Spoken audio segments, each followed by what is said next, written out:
Hello everybody, welcome to Awesome Rusty Buckets. Subscribe to the channel if you haven't already and drop a like on this video. I'm trying to hit 100,000 subscribers on this channel fuck me, I can't talk. So your subscription would be much appreciated. Also drop a like, only takes 1 second and makes a massive difference.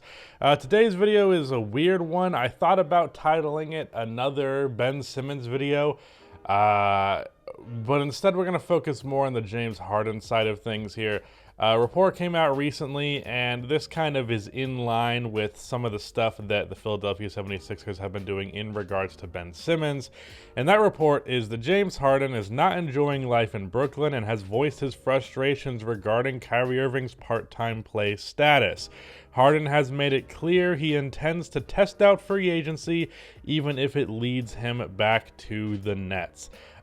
This is reported by what appears to be a legitimate source. Of course, I say all the time, pretty much if it's not Woj or Shams, I'm not saying with 100% certainty that it's true, but kind of everybody's running with this, and this guy has a decent track record, so I'm going to assume it to be true. Not to mention, I will say some of the body language I've seen from him kind of suggests that he doesn't love Brooklyn, and I don't know how much he loved adjusting his role.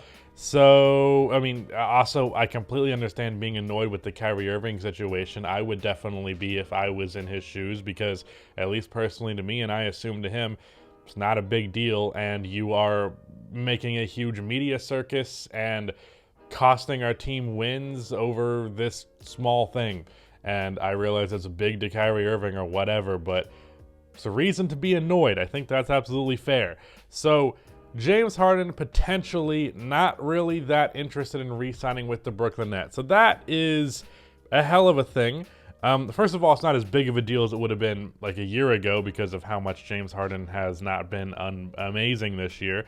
Granted, I've said before, James Harden's statistics this year are not that much different from last year. The context is just different. But regardless, James Harden, a little bit slow, not quite 35 points per game. James Harden, not that he was ever really going to be allowed to be here, which is maybe part of the reason that he's not exactly happy. But to that end, it's not as big of a deal. However, being that Brooklyn invested like their next fucking 10 years worth of first-round picks in exchange for James Harden on top of a handful of quality players, to then just lose James Harden would be a serious fumbling of assets where if you would have just held on to that, you would have had Kyrie Irving and Kevin Durant plus a bunch of assets, and instead you have Kyrie Irving and Kevin Durant and not really a ton of assets. Thinking of actual assets that the Nets have, they have their picks in between the alternating years for the Stepien rule, and they can't trade those because of the Stepien rule other than on the actual draft night of that draft. And then after that, I might be Nicholas Claxton probably has first round pick value or whatever that is equivalent to for a contender. Like that type of value is just, they wouldn't trade him for a first round pick, but he has that kind of value. And other than that, just a bunch of veteran role players. And that's not ideal. So that would be very tough on Brooklyn's end of things. I'm not even going to particularly say that this is like anyone's fault really, other than maybe Kyrie Irving. But I can't even say the Nets are at fault here, because first of all, obviously you make that trade 10 times out of 10. No hesitation there.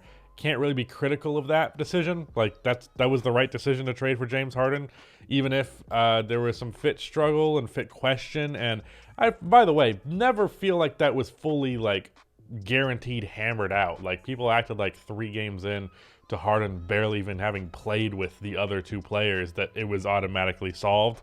There is only one ball thing does somewhat still have some validity, and I think James Harden potentially being a little bit annoyed could play some part in that.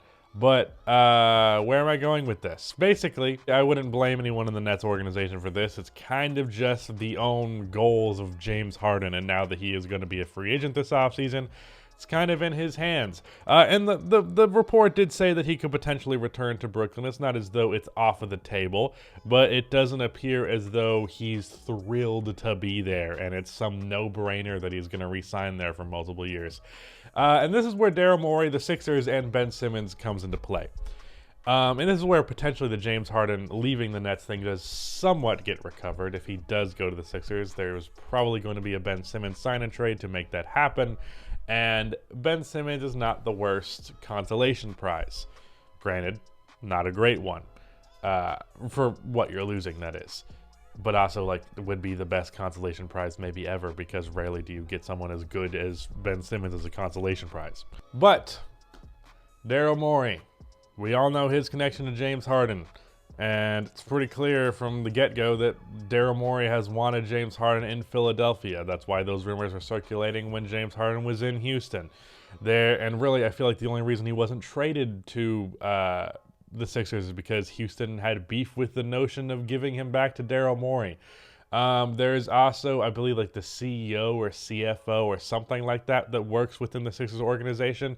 There's some clip I saw on Twitter the other day that was James Harden back when he was in Houston saying that that guy was like a father figure to him. So two people that he has a serious connection to in the front office with the 76ers. And that is not nothing, not to mention the fact that the Sixers have the best sign-and-trade player available right now, because they can pretty much give James Harden the exact money he wants, and that's just what Ben Simmons' salary would be, and then swap Ben Simmons over to the Nets, and the Nets are going to take Ben Simmons because it's better than nothing, and much better than nothing. And James Harden goes to Philadelphia, where he has two people in the front office he knows very well, a very real chance of winning a championship, and kind of lone ball handler duties. I mean, there'll be a little bit of Tyrese Maxey in there. Other than that, he can go back to being the ball-dominant player that he likes to be. He doesn't have to focus on doing off-ball stuff. Doesn't have to necessarily shoot the ball as little as he does. I think potentially one reason James Harden could be a little frustrated is just he's not the player that he used to be, partially because he's not asked to do as much and forced into a role where maybe he wants to do more. I don't know. That's me projecting, and there's no official report of that, but I will say the net situation is there's just so many shot creators. It's like, James, we'd rather you play make than shoot 10 step backs a game. On the Sixers, more opportunity to do that. Of course, Joel Embiid's going to get shots, but that's a player that he plays off of more than just watching them do something. And that's a pretty key difference. Like, James Harden and Joel Embiid can be involved in the same play over and over and over again. That's more difficult to do with Kevin Durant and James Harden, or Kyrie Irving and James Harden. Not impossible, and it still happens all the time, but generally the Nets can boil down to, and this is one of their biggest problems, even though they have three of the greatest isolation scorers of all time, a lot of it can just evolve into ISO, ISO, ISO, and in that situation, James Harden is watching those players ISO when he's not the one ISOing. And with the Sixers, that wouldn't really be the case, even though Joel Embiid would get his post touches and all that, but that's pretty much it. So I think it's a better fit there. I think it allows James Harden to do more, which I think is what he's wanted to do. He has that personal connection to the front office, and if he was going to leave the Brooklyn Nets, the Sixers make a hell of a lot of sense for him, being that he has that connection to the front office, and it is a really, really good fit. Really can't think of many other teams out there that would both have the salary cap and be the proper fit. Like, teams that would be interested in a superstar is pretty much everybody, other than like maybe some of these rebuilding teams is like, why are the Thunder gonna sign him other than to trade him? But in general, I can't think of some team that like has a better situation for James Harden. I'm trying to think of it. Maybe the Celtics.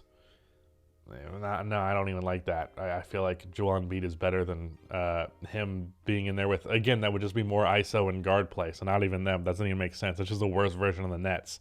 I'm just trying to think of a team that could use like a playmaking, shot-creating superstar. I mean, any team could use that, but none of them are really popping in my head. Teams that both could use that and have the availability to make that move happen, either through sign and trade or just having the salary cap.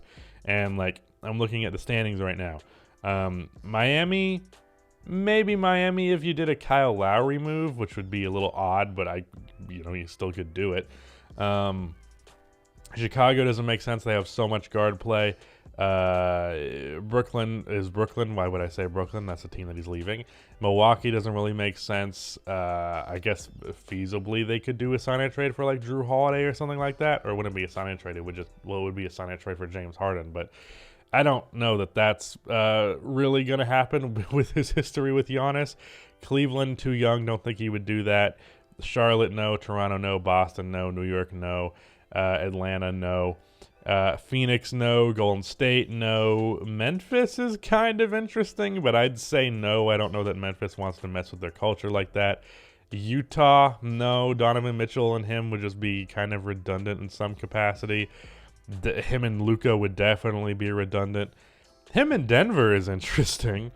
Is that something we see happening? A Jamal Murray trade? That would be something. Minnesota, no. LA doesn't have the salary cap. I'm sure they'd love to sign James Harden, but no. And that goes for both LA teams. The Trailblazers, no. The Pelicans, no. Yeah, so I mean, I'm seeing like maybe the Nuggets and the Sixers as like key, like that's where I'd want to be if I was James Harden. And then Milwaukee if I didn't have beef with Giannis, but he does, so. If that's a real thing, if James Harden is genuinely interested in leaving the Nets, one, I'm glad because it makes the Nets more beatable.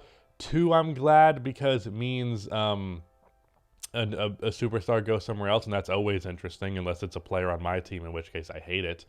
And I will say, if the Nets win a championship, this probably goes all out the window, but I also don't know that the odds of them winning the championship is that high, and that's a video for later this week on my main channel. But yeah, this video was not structured well. It was just me rambling about this topic in a variety of different directions, but I don't know, that's what this second channel is for. That is it. Goodbye.